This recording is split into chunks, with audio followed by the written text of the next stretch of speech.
ನಿಮ್ಮ ಹಳೆಯ ಚಿನ್ನದ ಒಡವೆನ ಅಧಿಕ ಬೆಲೆಗೆ ಮಾರಬೇಕೆ? ಆಟಿಕಾಗೆ ಕಾಲ್ ಮಾಡಿ 8880 ಅಟ್ಟಿಕಾ ಗೋಲ್ಡ್ ಕಂಪನಿ. ಚೆನ್ನಾಗಿದೆ. ಬಟ್ ಸೇಮ್ ಟೈಮ್ ನಮಗೆ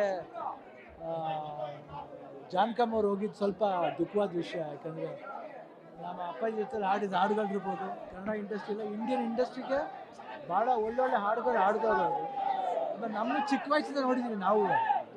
ಸೊ ಅವರು ಹೋಗಿರೋದೊಂದು ಮನಸ್ಸಲ್ಲಿ ಒಂದು ನೋವಿದೆ. ಬಟ್ ಆದರೂ ಎಲ್ಲ ಅಭಿಮಾನಿಗಳು ಬರೋದಕ್ಕೋಸ್ಕರ ಅಭಿಮಾನಿಗಳಿಗೋಸ್ಕರ ಮಾಡೋದು ಅಷ್ಟೇ. ಅವ್ರು ಹೋಗಿರೋ ದುಃಖ ಇದೆ.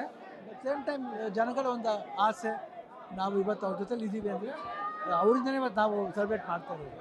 ಒಂದು ಕಡೆ ದುಃಖನೂ ಇದೆ, ಒಂದು ಕಡೆ ಹುಟ್ಟಿದಪ್ಪ ಖುಷಿನೂ ಇದೆ. ಬಟ್ ಏನು ಮನುಷ್ಯನಿಗೆ ಸುಖ ಸಂತೋಷ ಎರಡೂ ಇರಬೇಕು. ದುಃಖ ಇರಬೇಕಾದ್ರೂ ಅದನ್ನು ಮನಸ್ಸಲ್ಲಿ ಇಟ್ಕೊಂಡು ಸಂತೋಷ ಒಂದು ಕಡೆ ಇದು ಮಾಡ್ಕೊಂಡು ಅವ್ರ ಆತ್ಮಕ್ಕೆ ಶಾಂತಿ ಸಿಗಲಿ ಅಂತ ನಾನು ತುಂಬ ಸಾಂಗ್ಸ್ ಆಡಿದೆ, ತುಂಬ ಹಾಡುಗಳಾಗಿದೆ. ಅದು ಭಾಳ ನೆನಪುಗಳು ಜಾಸ್ತಿ ಇದೆ. ನಾವು ರೆಕಾರ್ಡಿಂಗ್ ಸ್ಟುಡಿಯೋಗೆ ಹೋಗ್ಬೇಕಾದ್ರೆ ಅವ್ರು ಆಡಿದ ಹಾಡುಗಳನ್ನ ಕೇಳಿ ಭಾಳ ತುಂಬ ಪ್ರೀತಿ. ನಾವು ಎಲ್ಲ ನಮ್ಮ ಕಂಡ್ರೆ ನಮ್ಮೆಲ್ಲ ಭಾಳ ಪ್ರೀತಿ ಇದೆ. ಹಾಂ ಇಲ್ಲ, ನಾವು ಮನಸ್ಸಲ್ಲಿ ಅವ್ರು ಇದ್ದಾರೆ ಅಂತ ಅನ್ಕೋತೀವಿ. ಯಾಕಂದರೆ ಆದಷ್ಟು ಬೇಗ ಅವ್ರಿಗೆ ದೂರ ಕಳಿಸೋದು ಬೇಡ ಅಂತ.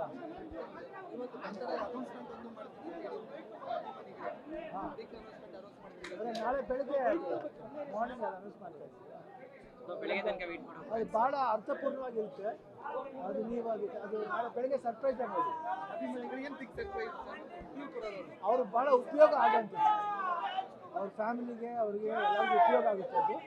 ಅದು ಬರೀ ನಮ್ಮ ಅಭಿಮಾನಿಗಳಂತಲ್ಲ, ಯಾರು ಆ ಒಂದು ಕಂಡೀಷನ್ ಬರ್ತಾರೋ ಅವ್ರಿಗೆ ಯೂಸ್ ಆಗುತ್ತೆ. ಅದು ಹಾಸ್ಪಿಟಲ್ನ ಒಂದು ಕಾರ್ಡ್ ಕೊಡ್ತಾರೆ ವೈದ್ಯರಿಂದ, ನಮ್ಮ ಹೆಸರು ಒಂದು ಕಾರ್ಡ್ ಕೊಡ್ತಾ ಇದ್ದಾರೆ. ಆ ಕಾರ್ಡ್ ಅವ್ರಿಗೆ ಉಪಯೋಗ ಆಗುತ್ತೆ ನಾಳೆ ಬೆಳಗ್ಗೆ.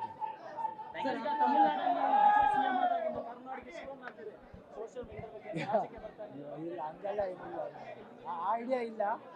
ಬಟ್ ವಿಜಯ್ ಆಗಿರೋದು ನಮ್ಗೆ ಭಾಳ ಖುಷಿಯಾದ ವಿಷಯ. ಅವ್ರಿಗೆ ಆಲ್ ದಿ ಬೆಸ್ಟ್ ಹೇಳ್ತೀನಿ. ಇಲ್ಲ, ಲಾಸ್ಟ್ ಇಯರ್ ಮಾಡಿದ್ದೆ. ಯಾಕಂದರೆ ಲಾಸ್ಟ್ ಇಯರ್ US ಇಂದ ಬಂದೆ ನಾನು, ಕ್ಯಾನ್ಸರ್ ಆದಮೇಲೆ, ಆಪ್ರೇಷನ್ ಆದಮೇಲೆ. ಹೌದು. ಬಟ್ ಈ ವರ್ಷ ಇರಬೇಕು. ಈ ವರ್ಷ ಈ ಸರ್ಪ್ರೈಸ್ಗೋಸ್ಕರ ಇದೆ.